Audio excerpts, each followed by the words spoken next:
सियावर रामचंद्र की जय. काल आपण भृगु ऋषींच्या आश्रमामध्ये देवासुर संग्रामामध्ये देवाकडून पराभूत झालेले असुर भृगु ऋषींच्या आश्रमात भृगु ऋषींच्या पत्नीच्या आश्रयाला गेले इथपर्यंत बघितलं होतं.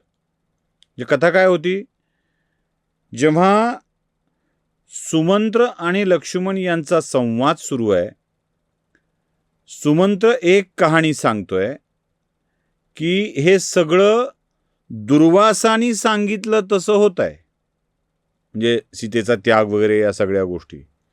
दुर्वासानी काय सांगितलं होतं? दुर्वासानी महाराज दशरथांना सांगितलेलं होतं एक कथा, त्या कथेप्रमाणे हे घडत आहे. ती कथा कुठे घडली आहे? ती भृगु ऋषींच्या आश्रमात घडली आहे.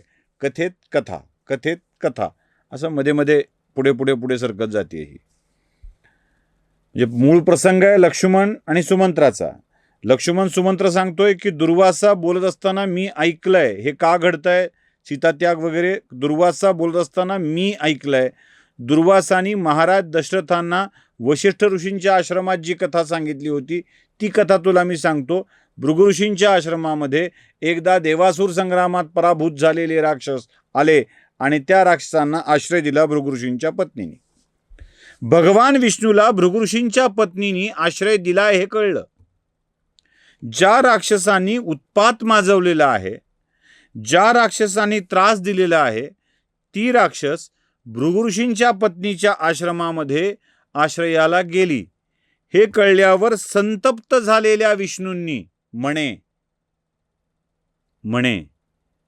संतप्त झालेल्या विष्णूंनी भृगु ऋषीच्या पत्नीचा वध केला. भृगु ऋषीच्या पत्नीला मारलं. तुम्ही का आश्रय दिला म्हणून युद्ध झालं तिथल्या असुरांच्या सोबत. खरं तर ऋषींचा आश्रम हा युद्धासाठीचं स्थळ नसतो. जसा तो ऋषींचा आश्रम युद्धासाठीचं स्थळ नसतो ना, तसा तो दुष्टांना आश्रय देण्याचं ठिकाण पण नसतो. भगवान विष्णूंनी भृगु ऋषीच्या पत्नीला मारलं, शिक्षा दिली आणि या शिक्षेमुळे भृगु ऋषी संतप्त झाले. आणि या संतप्त भृगु ऋषींनी भगवान विष्णूला शाप दिला. शाप काय होता?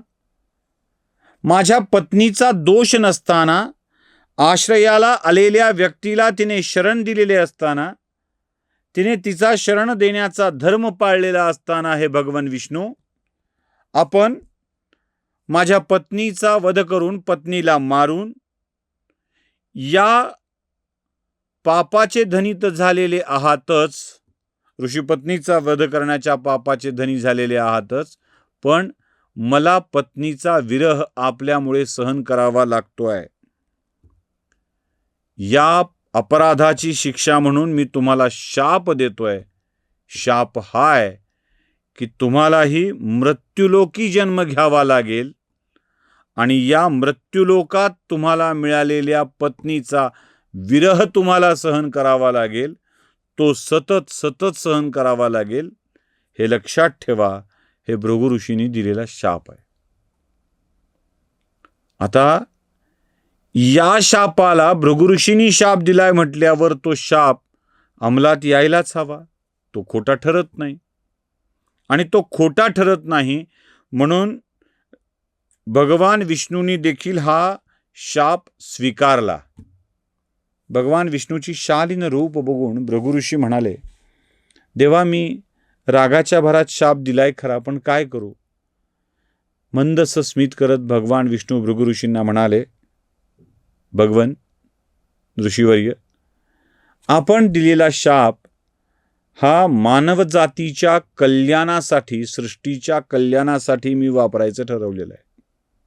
त्यामुळं पुढचा जन्म मानवाच्या रूपामध्ये अवतार रामाच्या रूपानं मी घेतो आहे आणि या रामाच्या रूपात माझी पत्नी सीता हिचा त्याग करून मी विरह सहन करेन. ही कथा कितपत खरी समजायची? श्रद्धेनं कोणीतरी कथा सांगितली आहे म्हणून ती आपण ऐकावी, पण भगवान विष्णूचं विविध अवतारातलं चरित्र बघितलं, तपासलं की भगवान विष्णूंनी असं भृगु ऋषींच्या पत्नीचा राक्षसांचा सांभाळ केला किंवा आश्रय दिला म्हणून खून केला असण्याची शक्यता किती आहे, वध केला असण्याची शक्यता किती आहे. अहिल्या शिरा राघवे मुक्त केली, पदी लागता दिव्य होऊन गेली. रावणाच्या पावलांचा स्पर्श झाल्यानंतर अहिल्या शापमुक्त होते, जडत्व मुक्त होते.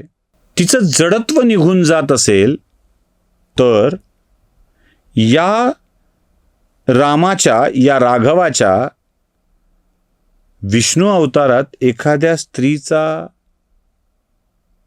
मृत्यू शक्य आहे त्यांच्या हातून, तीही ऋषीपत्नींचा. मुद्दा पुढचा. कृष्णावतारात भगवान श्रीकृष्णांनी कुब्जेचा उद्धार केला, अनेक स्त्रियांचा उद्धार केला. शक्य आहे. गंमत काय होते माहिती आहे, या अशा एका कथेच्या समर्थनार्थ अन्य कथा रचत असताना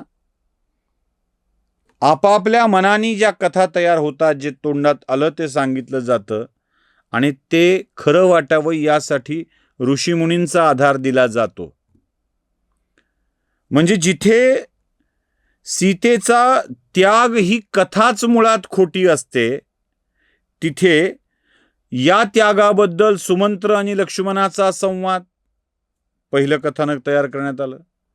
मग सुमंत्रांच्या तोंडून महाराज दशरथ, वशिष्ठ मुनींचा आश्रम आणि तिथे दुर्वासा यांची भेट, हे एक उपकथानक तयार करण्यात आलं. दुर्वासांच्या तोंडी अजून एक तिसरी कथा तयार करण्यात आली, महर्षी भृगूंची. त्यांनी अचानकच विष्णूला शाप दिला आणि त्या शापासाठी म्हणून हे सगळं करण्यात आलं. मुळात वाल्मिकी रामायणात रामचंद्रांचा अवतार का झाला, कसा झाला, दशरथाला कसं वरदान मिळालेलं होतं, त्याला कसा शाप मिळालेला होता, या सगळ्या कथा आहेत. जिथे या सगळ्या कथा आणि पूर्वतयारी आधीच रामायणात सांगून ठेवली आहे, उत्तर रामायणात अशा वेगळ्या कथा सांगून पुन्हा ती पूर्वतयारी कशी झाली होती हे सांगण्याची काय प्रयोजन आहे. सीतेचं येणं, मग सीतेचं येणं, पत्नीचा विरह आणि ती वेदवतीची कथा, ती काय होती. महालक्ष्मीनी सीतेचं रूप घेऊन येणं, हे काय होतं. आपल्याच म्हणण्याला छेद देत कधी ऋषी जात नसतात, कधीच जात नाहीत.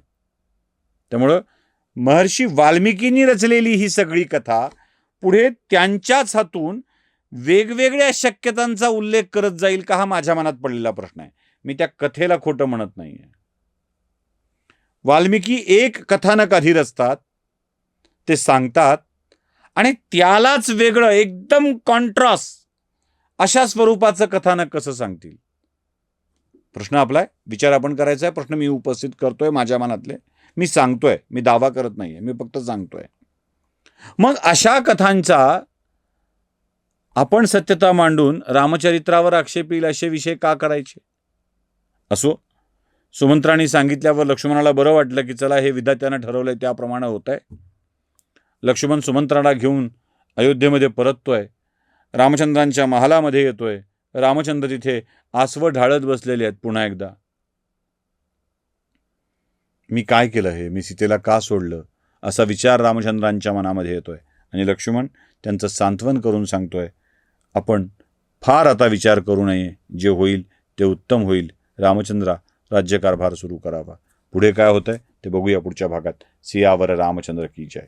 स्वधर्म जागृतीचा विधायक बुरुज, एनालायझर न्यूज, एनालायझर